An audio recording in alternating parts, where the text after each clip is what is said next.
muitas vezes nós precisamos manipular dados de uma maneira que não precisamos persistir de maneira definitiva no banco. Ou seja, vamos trabalhar os dados de maneira temporária.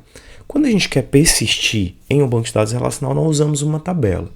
Se a gente quer manipular os dados usando, pelo menos temporariamente, existe o conceito em vários SGBDs, como é o caso do PostgreSQL, de criar uma tabela temporária. Tá? Então você pode criar a tabela temporária usando o pgadmin, o dbeaver, qualquer IDE cliente que seja gráfico, mas para ficar mais claro o conceito eu vou mostrar aqui via terminal, mas esse comando vai servir muito bem usando o pgadmin, por exemplo. Tá? Então eu vou chamar aqui o PSQL, que é a interface cliente via terminal, né? E vou me logar usando o Postgres. Então eu vou colocar aqui PGSQL.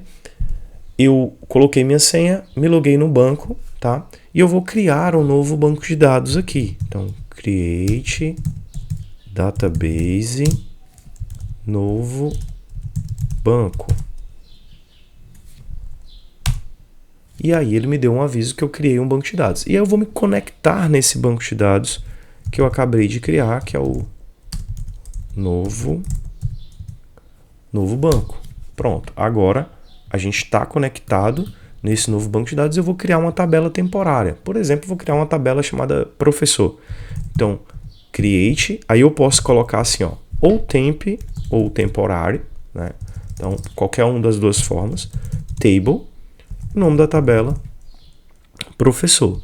E eu vou dizer que tem um ID do tipo inteiro e tem um nome do tipo varchar. Ok.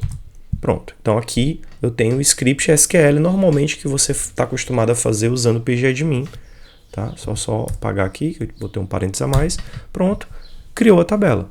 Essa tabela ela vai funcionar como qualquer uma outra tabela. Então, se por exemplo eu quiser inserir um valor, eu posso dar um insert into professor values e passar os seguintes valores. Por exemplo, vou botar aqui Rangel.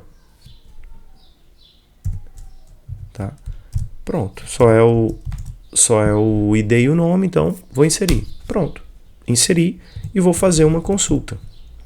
Então, select asterisco from professor. Ok, então aqui ele está me mostrando os registros que estão cadastrados. Então, existe a tabela, permite que eu insira, permite que eu consulte dados.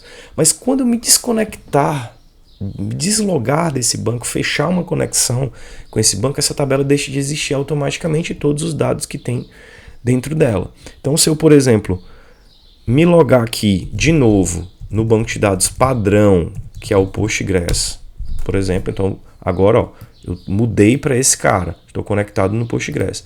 Se eu mudar para ele e agora mudar de novo para o novo banco, que foi o que eu criei, e eu dar um select asterisco from professor, agora ele disse ó, que a tabela professor ela não existe no nosso banco de dados.